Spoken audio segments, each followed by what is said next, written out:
وقادي دم واني ناتشفته ديرا خاني خاني ناتشفته مسكين تجابودر رجو تيرومته أكا ماما بيانكنا تجو اسم فارسه إردولتن لال وبليتي تيرا كيفدو يو أكا سفارسو متي لال أكني سجل بيفتة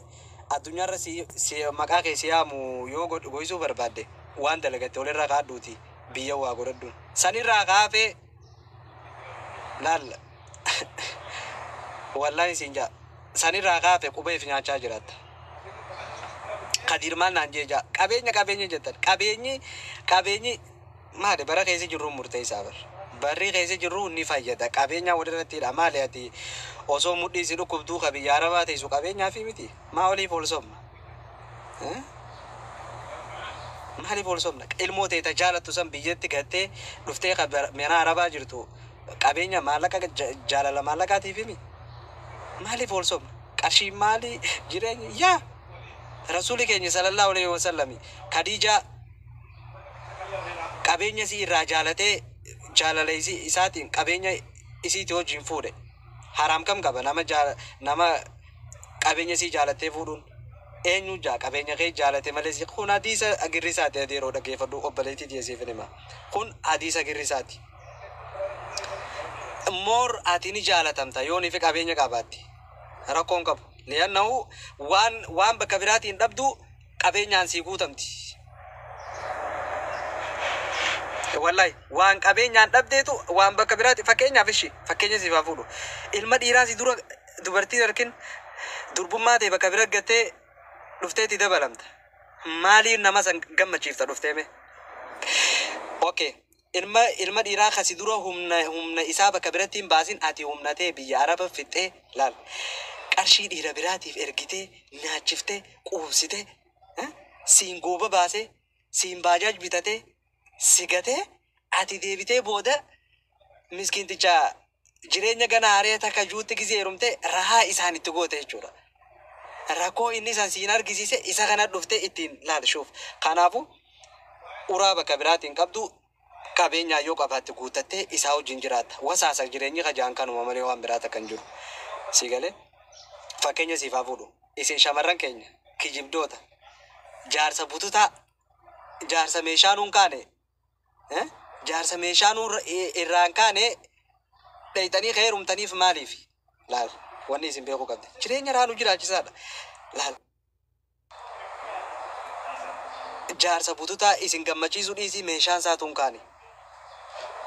osoo dardarri meeqa jiru isa keessa laaltanii isatti heerumtan dhaytanii ifta tolchitanii waa meeqa obsinee deemaar waa meeqa obsinee osoo dardarri jiru jaarsa bututaa dhaytan ka agartee afaan qabrii jiru maaliif isa dhaytan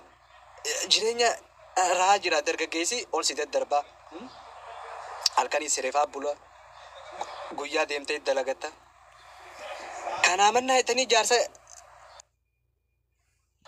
afaan qabrii jiru dhayta agartee ilmaan guddifatee gahee fi wanni jiru laal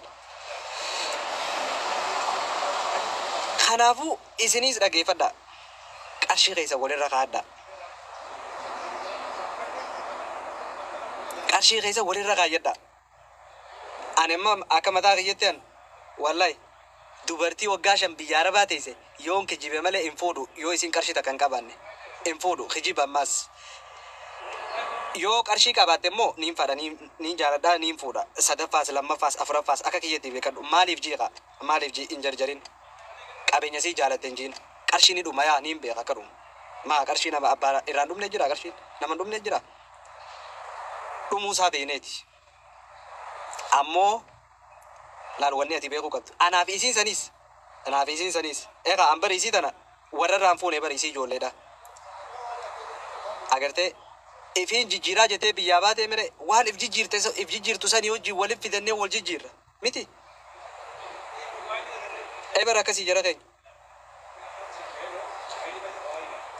akkasii bar jara keenya kanaafuu dhiirti ni kijiba malee warabbal kaaba qarshii isini gaafata sammuu ta'etti ifin sobiin an dhiira qarshii maarreen jenne waay eenyu dhiira kami Kanaafuu akka Ustaaz Maamad Bayaan kanatti isiniif jennee akka of ajjeefnee barbaadan. Akka booniyyee sanitti Adaama mana bitadhaa takka baajaaj bitadhaa lama dhageeffadhaa. Gaafa san okay amma Ustaaz Maamad Bayaan kun dalagaan qabu dalagaan isaa online nama garaasisuudha. Yoo takkanaa tanaaf hin boonye Oromootiyya nama hubadhaa. Nama hubadhaa Rabbii jedha. Yoo takkanaa tanaan boonye akkam abbaasaa ta'a. Yoo takkanaa tanaaf hin ajjeefne akka